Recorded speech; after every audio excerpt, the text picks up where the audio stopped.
Bismillahirrahmanirrahim. Assalamualaikum warahmatullahi wabarakatuh.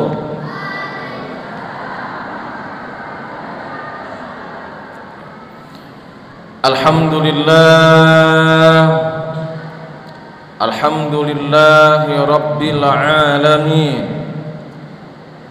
Wabihi nasta'in wa ala umurid dunya waddin.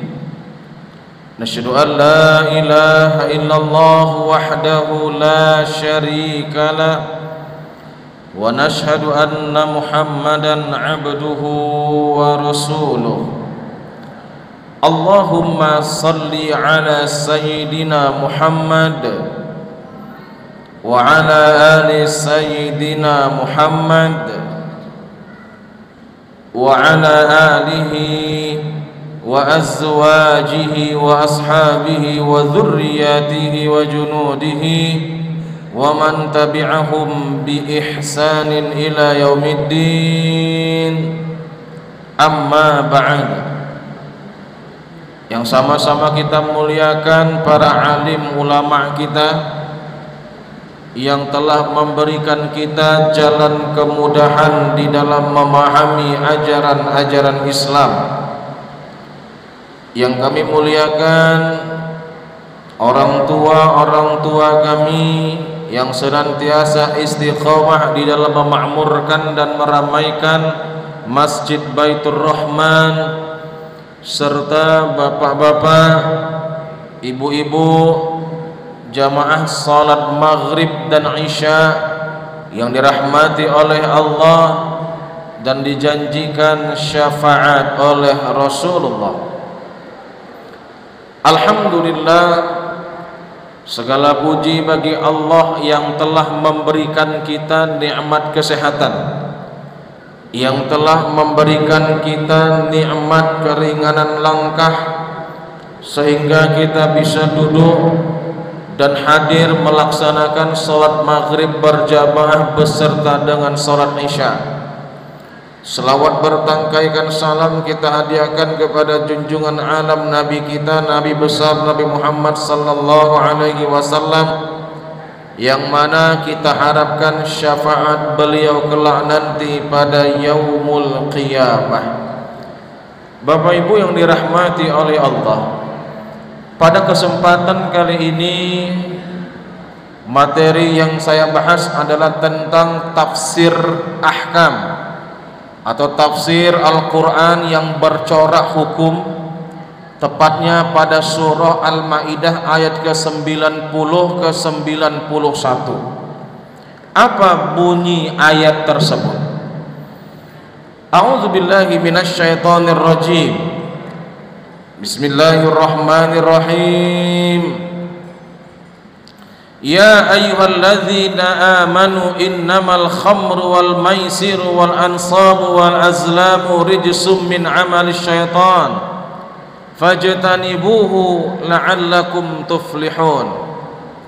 Wahai orang-orang yang beriman, firman Allah dalam Al-Maidah ayat ke-90, bahwa sesungguhnya khamar, sesungguhnya bermain judi itu, kemudian menyembelih sesuatu atau hewan atas nama selain Allah, atau yang keempat itu adalah mengundi nasib dengan menggunakan anak panah, rijsun min amali syaitan, dia itu adalah rijsun, najis, kotoran, atau dalam kategori tafsir lain disebutkan itu perbuatan haram. Fajtanibuhu, Allah menyampaikan maka jauhi, la'allakum tuflihun, agar kalian beruntung. Nah, dalam ayat ini ada dua yang saya bahas. Pertama yaitu al-khamru dan al-maisir, khamar dan main judi, Pak. Ini dua kawan yang saling berdekatan, kawan dekat ini. Judi, khamar, kawan dekat. Orang kalau sudah main judi pasti ngapain? Mabuk-mabuk, mengharamkan minum minuman keras. Dalam Islam, pengharaman khamar sama pengharaman judi itu melalui 3 fase. Jadi tidak serta-merta dia langsung datang diharamkan, tidak. Maka Syekh Muhammad Al-Amin Al-Haruri Asy-Syafi'i rahimahullah dalam tafsir Hadaiqur Rauhi war Raihannya, beliau menjelaskan bahwa ada 3 fase ketika Allah itu mengharamkan khamar dan judi pelan-pelan. Kapan itu? Qadima Rasulullah sallallahu alaihi wasallam al-Madinah wa hum yashrabuna al-khamra wa ya'kuluna al-maisir. Ketika Nabi Muhammad itu datang berhijrah ke kota Madinah, sampailah di kota Madinah. Begitu sampai di kota Madinah, hijrah dari kota Makkah, ternyata Nabi Muhammad itu melihat sesuatu kebiasaan tradisi dari orang-orang Madinah. Apa kebiasaannya itu? Wahum yashrabunal khamra wa ya'kulunal maisira. Sebahagian orang Madinah mereka suka minum khamar, mereka itu suka yang namanya main judi. Fasa'alu Rasulullah sallallahu alaihi wasallam anhuma.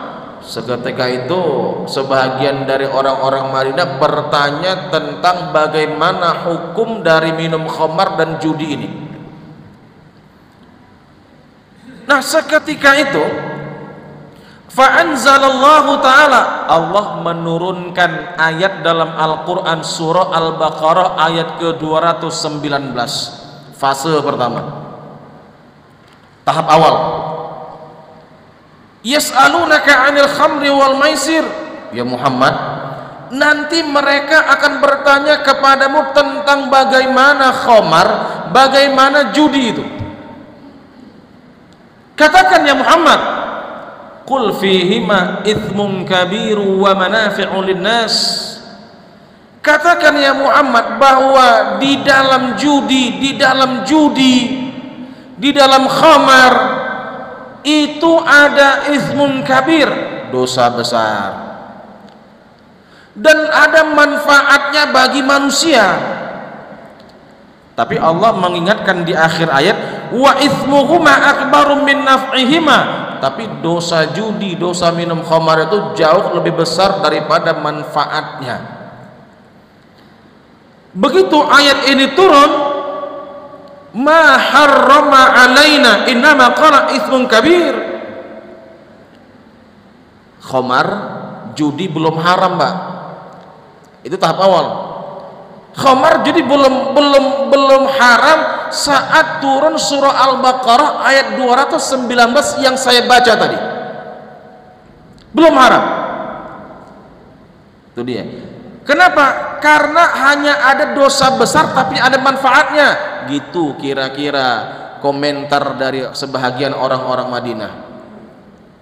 Nah, kira-kira kalau begitu rupanya minum-minuman keras itu masih ada manfaatnya, Bu. Katanya untuk menghangatkan tubuh. Ini udah hujan lebat, dingin, nanti malam tidur nggak bisa tidur. Udah pakai jaket 3 lapis, udah pakai kaos kaki 4 lapis, udah pakai selimut lagi, masih juga tembus dingin tuh. Coba apa obatnya? Katanya anggur, minum-minuman keras yang beralkohol itu masih bisa dalam kategori untuk menghangatkan tubuh katanya. Ternyata ada minuman lain untuk menggantikan posisi ini. Kan masih ada bandrek, Pak. Iya kan? Mana lebih menghangatkan, bandrek atau khamar atau minuman keras? Bandrek.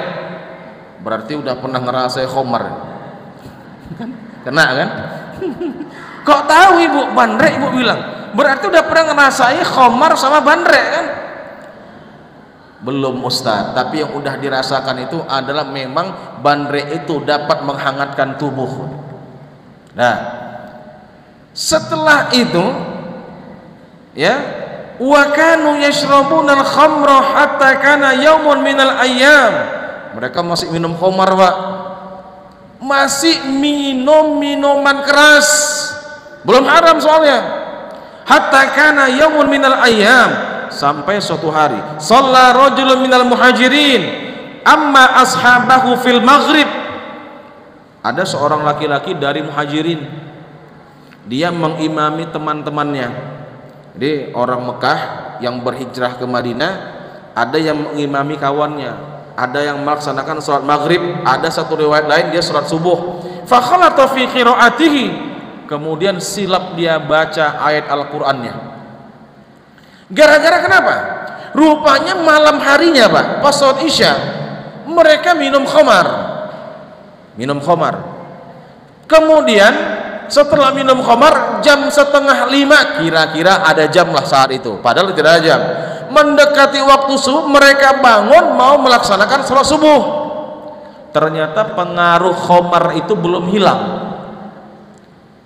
Nah, seorang laki-laki dia nekat mengimami teman-temannya. Fa khalata fi qiraatihi, dia silap dalam ayatnya. Contoh, Bu, yang dibaca surah Wat-Tini Waz-Zaitun, lari ke surah Wal Asri.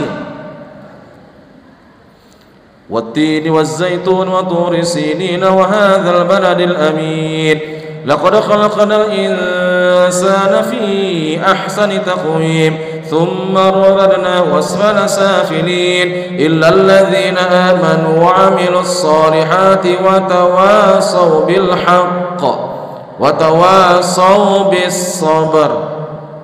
Makmumnya dibingung belakang, apa udah berubah surah Wat-Tini Waz-Zaitun? Bukan surahnya yang berubah, imamnya yang silap. Aturannya apa? Illal ladzina amanu wa 'amilus solihati falahum ajrun ghairu. Alhamdulillah, kira lupa tadi, sama-sama lupa rupanya. Sampai di situ, maka anzalallahu ayatan asyaddu minha. Karena silap tadi, maka turunlah ayat surah An-Nisa ayat ke-43 yang lebih kuat untuk menghalang, untuk mencegah orang minum khamar. Apa bunyinya? Ya ayyuhalladzina amanu la taqrabus salata wa antum sukara hatta ta'lamu ma taqulun. Wahai orang-orang yang beriman, janganlah kalian mendekati salat sementara kalian dalam keadaan mabuk. Hatta ta'lamu, sampai kalian sadar apa yang kalian lakukan, apa yang kalian perbuat. Itu dia. Turun ayat, berarti jangan mabuk ketika mau sholat. Udah, belum haram mutlak sampai di situ, belum haram mutlak. Maka fase yang ketiga, tadi fase kedua, fase yang ketiga, tahap yang ketiga, summa nuzilat ayatun asyaddu min dzalika, turun ayat yang paling sangat keras menghalangi, mencegah keharaman khamar. Surah Al-Maidah ayat ke-90. Ya ayyuhalladzina amanu innamal khamru wal maisiru, wahai orang-orang yang beriman, sesungguhnya khamar, minum minuman keras, kemudian berjudi, wal ansab, kemudian menyembelih hewan selain nama Allah, wal azlam, mengundi nasib dengan anak panah. Ini kalau anak panah nih kena ini pas di tengah, mudah-mudahan besok aku jadi pengganti pemiliknya hotel JW Marriott. Mana bisa, Pak? Tak bekerja pula. Itulah kata Allah rijsun. Itu namanya adalah rijsun. Rijsun itu dalam tafsir disebut dengan najisun, atau dalam kategorinya disebut dengan najis. Tapi Bapak Ibu, ya, Kalimat rijsun itu dalam tafsir ternyata maknanya jauh lebih kotor, jauh lebih najis daripada najis itu sendiri. Bu, bu, bu.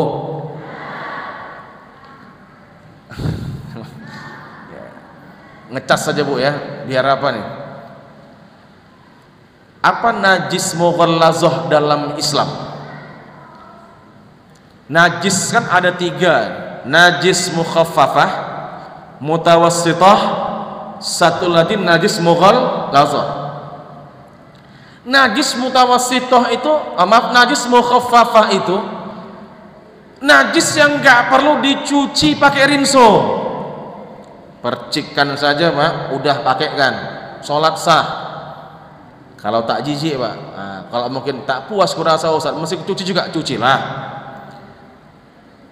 Itu contohnya adalah kencingnya anak bayi yang dia masih umurnya di bawah 2 tahun, tapi laki-laki pak, nggak perempuan. Perempuan wajib dicuci. Kenapa? Beda Ustaz antara laki-laki dengan perempuan. Iya, karena kenapa perempuan itu harus dicuci padahal masih 2 tahun di ke bawah umurnya, sementara laki-laki umurnya itu 2 tahun ke bawah masih menyusui, sama-sama masih menyusui, tapi yang laki-laki cukup dipercikan, yang perempuan itu tetap harus dicuci. Kenapa beda? Karena dalam air kencingnya perempuan yang masih bayi itu sudah ada benih-benih haidnya bu,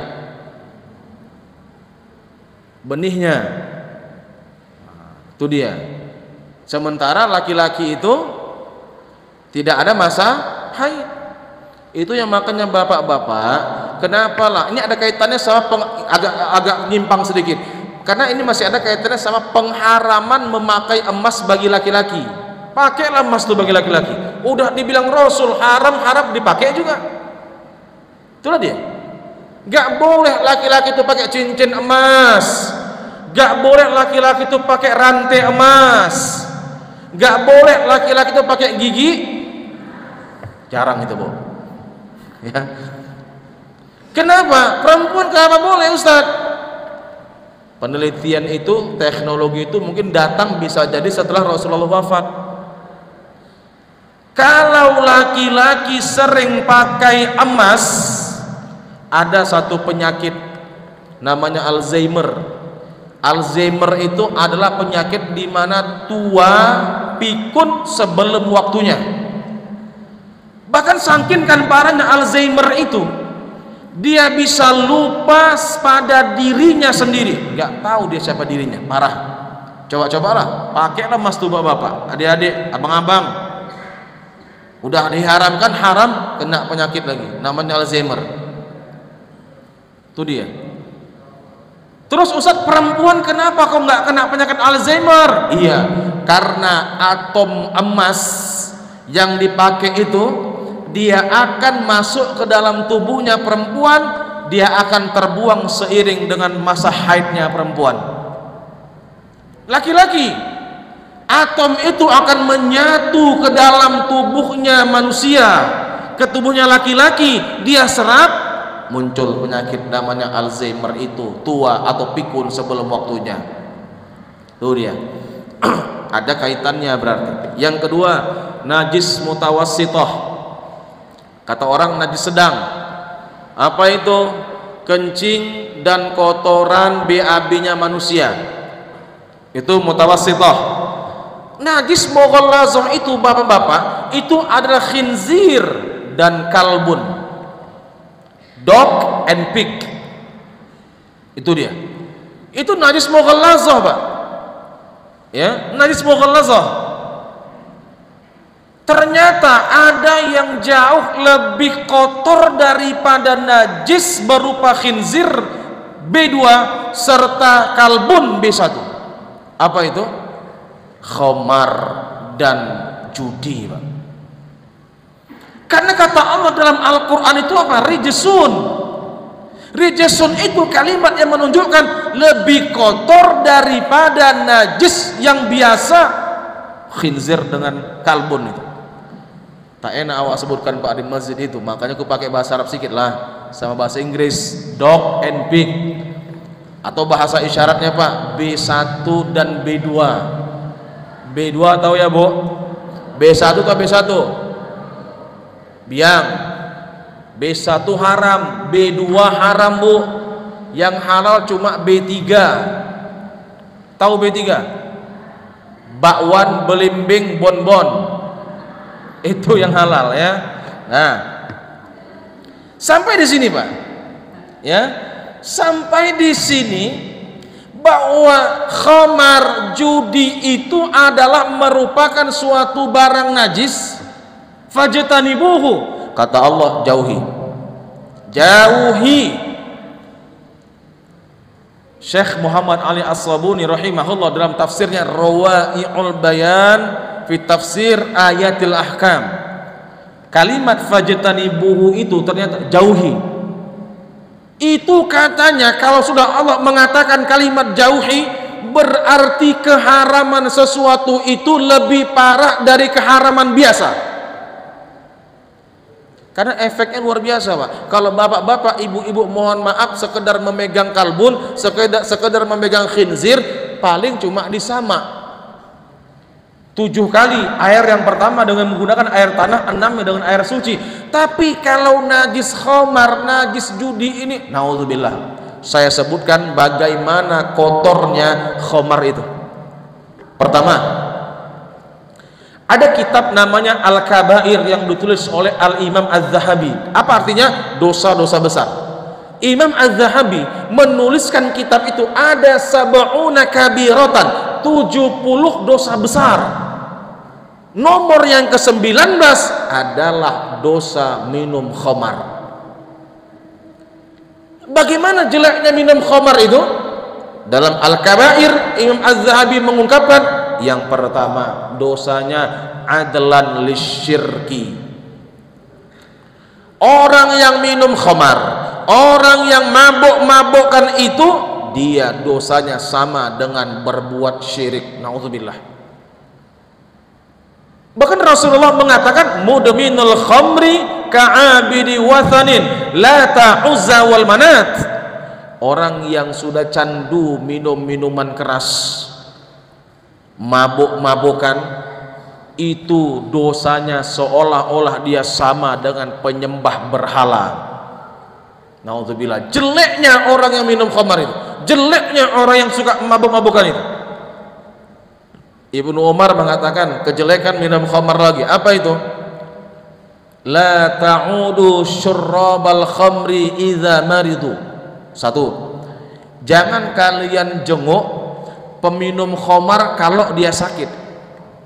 Jangan dijenguk, gak usah didatangi Pak. Itu yang pertama. Yang kedua, kata Ibnu Umar, la tusallimu syurrabal khamri. Jangan kalian itu mengucapkan salam kepada orang peminum khamar. Jangan juga bersalaman sama mereka. Bu,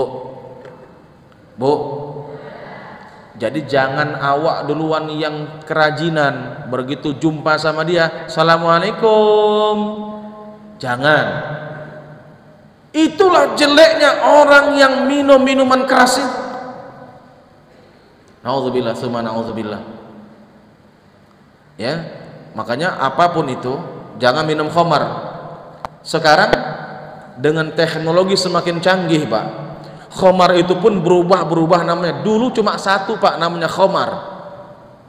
Dari mana itu bisa? Itulah dia, khamar itu dia dari fermentasi. Dulu kurma itu difermentasi, dia bisa menjadi khamar Pak. Kurma dia diproses macam air nira Pak. Air nira lama kelamaan difermentasi jadi apa dia? Tua. Itulah dia.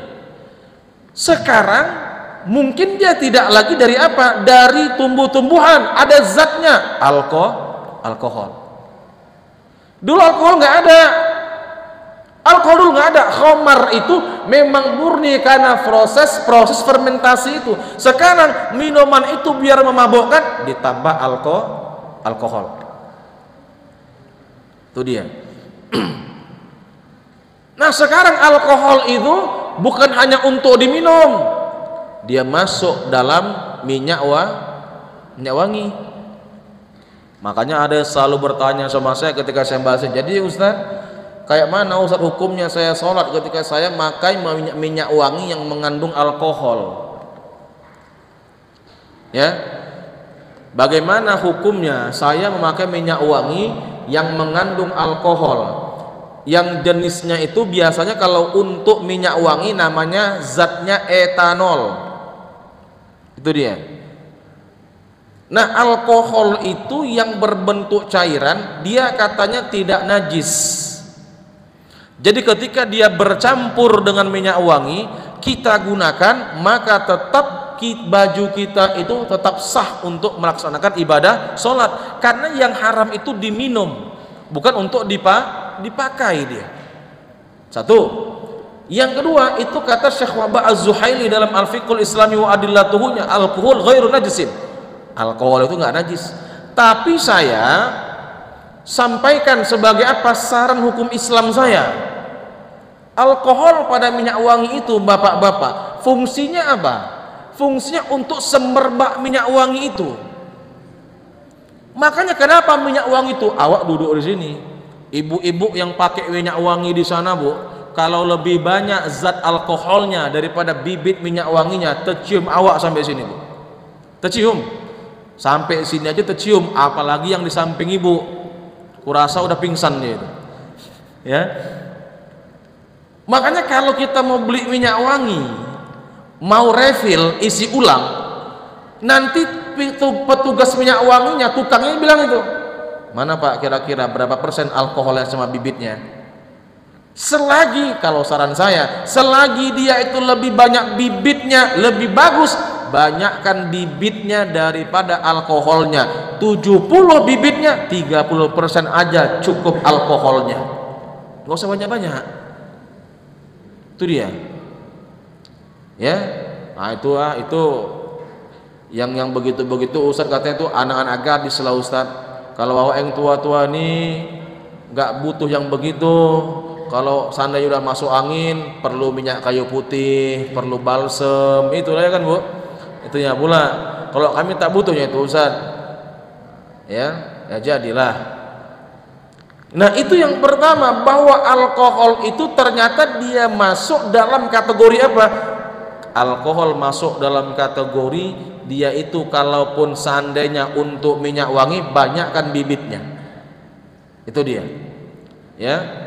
Hadirin dirahmati oleh Allah dan dijanjikan syafaat Rasulullah SAW. Yang kedua, maisir Pak, judi. Nah ini nih. Judi itu Bapak Ibu bukan barang baru Pak. Dia barang lama, sudah ada pada zaman jahiliyah. Ini saya ceritakan sejarah judi ini. Pertama, judi pada zaman jahiliyah itu bentuknya ada dua. Dalam kitab Imam Al-Qurtubi dalam Al-Jami' li Ahkamil Qur'annya, Imam Qurtubi menyebutkan ada dua jenis judi pada zaman jahiliyah. Yang pertama bentuknya al-qidah. Al-qidah itu bentuknya sama seperti kartu, tapi kartu pada zaman dahulu dia nggak seperti sekarang. Kartu zaman sekarang pakai kertas, zaman dahulu pakai kayu, terbuat dari kayu karena kertas nggak ada. Jadi kayu itu dibentuk seperti kartu. Cara mainnya bagaimana? Cara main itu nanti ada 10 orang yang main. Udah 10 orang dibuat 10 kartu. Masing-masing kartu nanti dikasih nomor, cuman sampai nomor 7. 1, 2, 3, 4, 5, 6, 7, 8, 9, 10 kosong. Kenapa kosong? Kalau nanti ada yang dapat kosong berarti dia yang kalah, gak dapat nomor. Berarti ada 3 orang. Sudah. Kalau apa bahan taruhannya? Unta. Unta. Unta itu nanti akan dibagi menjadi 28 bagian. Dipotong 28 bagian. Dah. Kan ada 7 kartu. 1 tambah 2 3. 3 tambah 3 6. 6 tambah 4 10. 10 tambah 5 15. 15 tambah 6 21. 21 tambah 7 berapa jumlah bagian potongan unta tadi? Pas kan? 7 kartu bernomor kan? Pas 28 kan? Kalau nanti begitu nanti kartunya itu diacak, masing-masing ngambil lah. Ngambil. Ada yang dapat nomor 4, berarti dia mendapatkan 4 bagian dari unta itu. Paham? Kalau ada yang dapat dia nomor 5, berarti mendapat 5 dari bagian unta. Itu dia. Kalau ada yang kosong mendapatkan, tadi 3 yang kosong. 3 yang kosong itu berarti dialah yang kalah, dialah yang membayar unta itu. Jelas ya? Itu judi pada zaman jahiliyah, seperti itu dia bentuknya. Yang kedua, kata Imam Al-Qurtubi dalam tafsirnya Al-Jami' li Ahkamil Quran, ya, bentuk judi yang kedua pada zaman jahiliyah itu bentuknya yuqamilu ahlahu zaujatahu wa abna'ahu wa bintahu wa banatahu. Yang dipertaruhkan, Pak, yang dipertaruhkan, Bu, zaman dahulu itu adalah istri, anak, dan seluruh keluarga. Jadi kalau sudah nggak punya harta, siapa taruhannya? Istrinya dipertaruhkan, anaknya dipertaruhkan. Kalau kalah, maka yang menang mengambil istri dan anak-anaknya, yang kalah hilang istri dan anak-anaknya. Itulah jahiliyah itu, Pak. Ya, itulah jahiliyah itu. Anak jadi taruhan judi jadinya. Hadirin yang dirahmati oleh Allah, dan dijanjikan syafaat Rasulullah sallallahu alaihi wasallam. Masuk kita jenis-jenis 7 era 80-an sama 90-an. Dulu, Pak. Ini kalau yang generasi Gen Z ini nggak tahu. Milenial pun mungkin nggak tahu nih, generasi milenial. Dulu tahun 80-an 90-an itu ada judi yang terkenal namanya togel sama wawe. Ibu-ibu ingat kan, Bu? Hampir di setiap warung-warung, Pak, itu aja yang dikerjai. Sampai aku tahu, Pak, ada nomor-nomornya. Kawan SD ku aja, masih SD, Bu, udah pandai dah main togel wawe deh. Besok pasang nomor berapa? 847. Apa 47 itu? Bencong katanya. Sampai ada lagi jenis-jenisnya itu ada 86 katanya, 47. Sampai orang ketabrakan, Pak, Bu, di jalan, bukan ditolong dulu, kode alam. Gila nggak itu? Ya, kode alam katanya. Itu udah sinting kan itu namanya. Orang tabrakan bukan ditolong tapi kode alam, pasang nomor, besok tembus menang. Itu satu ya, togel wawe. Ustadz kok tahu? Bukan berarti Ustadz main, Bu. Kayak mana lah, Pak? Saya hidup, Pak, dan tumbuh di tengah-tengah lingkungan yang itu main judi, masyarakatnya sama minum khamar. Tapi keluarga kami satu pun tidak ada yang terpengaruh. Kenapa? Karena almarhum ayah kami, almarhum mama orang tua kami membekali kami ilmu agama agar tidak terpengaruh dengan judi dan minum khamar. Saya jangankan berjudi, jangankan minum khamar, maaf, Pak, mungkin kita beda. Megang rokok pun saya nggak pernah, Pak, maka saya nggak merokok. Maka uang saya banyak, Bu, bukan sombong, agak sedikit angkuh aja. Jangankan merokok, megang rokok pun saya nggak pernah. Jangankan saya berjudi sama minum khamar dari kecil, tapi karena orang tua saya membekali kami ilmu agama, kami nggak terpengaruh dengan hal-hal seperti itu. Dia sampai, Pak, ke sekolah dasar, Pak, dia sampai ke SMP, dia sampai ke SMA, mempengaruhi generasi muda kita. Ya, ada lagi namanya BMA, Pak, judi BMA, pasang 11.000, Pak, tembus 11 juta sekali aja. Habis tuh nggak tembus, bangkrut, Pak. Tuh, kalau yang kelas menengah ke bawah Pak, main judinya anak-anak remaja, main tuo namanya. Tahu main tuo? Ada juga yang tahu, aku tengok nih ya. Main logam, uang logam begini kan, kalau keluar dia rumah gadang sama rumah gadang, menang. Kalau keluar dia burung cendrawasih sama burung cendrawasih, menang. Kalau rumah gadang uang berapa Pak? Bu, masih ingat? Uang berapa rumah gadang? Logam. Cepet. Ingat juga Ibu masih ya. Kalau burung cendrawasih? Limpul. Itulah uang jajan awak dulu. Sekarang cepet Pak, mau beli apa? Bon-bon aja Pak, 2000 dapat 3 coba. Bon-bon 2003. 1000 dah tak laku lagi. Ya. Ada lagi namanya judi main cash Pak. Dinding pun Pak dijadikan fasilitas, dijadikan alat untuk main judi. Uang logam tuh nanti diginikan dia, ke dinding tuh. Nah, mana yang jauh dia akan kenakan ke yang logam yang di dekatnya. Kena, ambil. Tahu juga Ustaz Bu. Bukan aku main. Kayak mana awak ke masjid Pak? Begitu ke masjid, disitulah lapo tua, nampak awak orang-orang tuh. Pulang dari masjid main judi orang tuh. Tetengok awak sikit. Tapi sikit pun mereka nggak berani menegur saya. Itulah hebatnya itu kalau kita ke masjid itu. Tak berani orang tuh menegur saya. Nggak bisa itu. Itu wajah-wajah calon penghuni surga katanya. Amin gue bilang. Itulah, maka jangan marah Wak kalau dibilang itu calon-calon penghuni surga. Amin. Kalau dipujinya, tapi kalau dia bilang sambil marah dia, penghuni surga katanya. Jawab, apa penghuni neraka bilang. Kalau dia marah, dia bilangkan penghuni surga itu marah gitu loh. Sindir juga begitu, ya. Kira-kira begitu. Ibu-ibu, bapak-bapak yang dirahmati oleh Allah, sedikit lagi. Sekarang ini di tahun 2025 Pak, berkembang teknologi, perkembangan zaman itu menjadikan judi semakin berkembang dan maju pesat Pak. Sekarang orang main judi nggak perlu lagi di lapo-lapo tua Bu, nggak perlu lagi di kede-kede, cukup pakai handphone. Cukup pakai handphone. Tinggal download aplikasi namanya Hex Domino. Terakhir itu aplikasi masih bisa di-download, belum diblokir. Entah nggak tahu lah. Hex Domino. Download aplikasi, daftar, buat akun, masukkan akun Dana Bapak Ibu supaya bisa ditransfer melalui Dana kalau menang slotnya.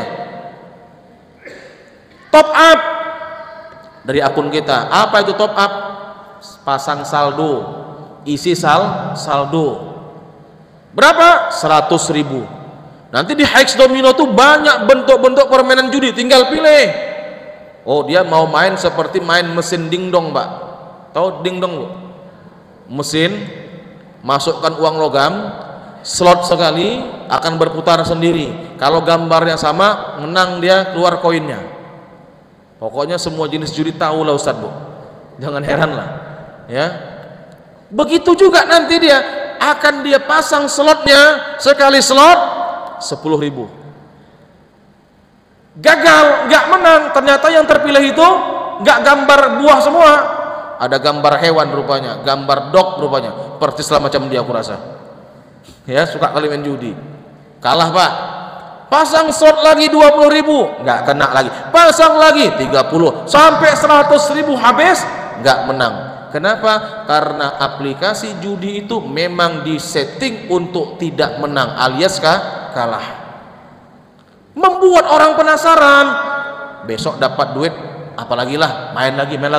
Sampai Bapak Ibu, tahun 2024 data PPATK, Pusat Pelaporan Analisis Transaksi Keuangan, yang kemarin buat peraturan buku tabungan 3 bulan gak ada transaksi maka akan diblokir, iya kan? Itu terakhir kan baru-baru kan udah presiden, janganlah, kejam kali itu, 3 bulan itu, ya.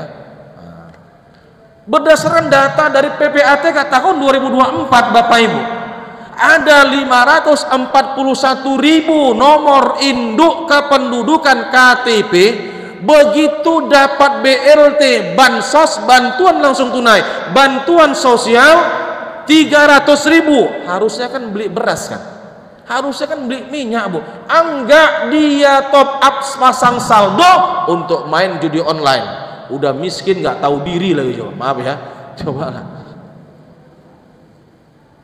Tahu berapa, sekitar berapa rupiah? 951 miliar itu dihabiskan untuk main judi online, hampir 1 triliun. Siapa yang untung? Yang punya aplikasi, yang punya aplikasi. Maka kata Allah, ya, kata Allah bahwa innama yuridu syaitanu ayyuqi'a bainakumul adawata wal baghdha. Judi khamar itu Pak hanya memunculkan permusuhan serta kebencian. Wa yasuddakum an dzikrillah, menjauhi kalian dari mengingat Allah, wassalah, dan menjauhkan kalian dari salat. Jangan main judi, jangan main minum-minuman khamar. Enggak beruntung, masuk neraka. Fahal antum muntahun, apa kalian tidak mau berhenti? Kira-kira begitulah pesan Allah dalam surah Al-Maidah ayat 91. Semoga kita menjadi orang-orang yang beruntung karena kita menjauhi perbuatan-perbuatan dosa besar, bentuknya judi atau minuman keras. Ini saja mungkin yang bisa saya sampaikan. Sebelum kita akhiri, mari kita berdoa kepada Allah Subhanahu wa taala. Na'udzubillahi minasyaitonir rajim. Bismillahirrahmanirrahim. اللهم انفعنا بما علمتنا وعلمنا ما ينفعنا يا الله يا رب العالمين. اللهم اجعل جمعنا هذا جمعا مرحوما وتفرقنا من بعده تفرقا معصوما.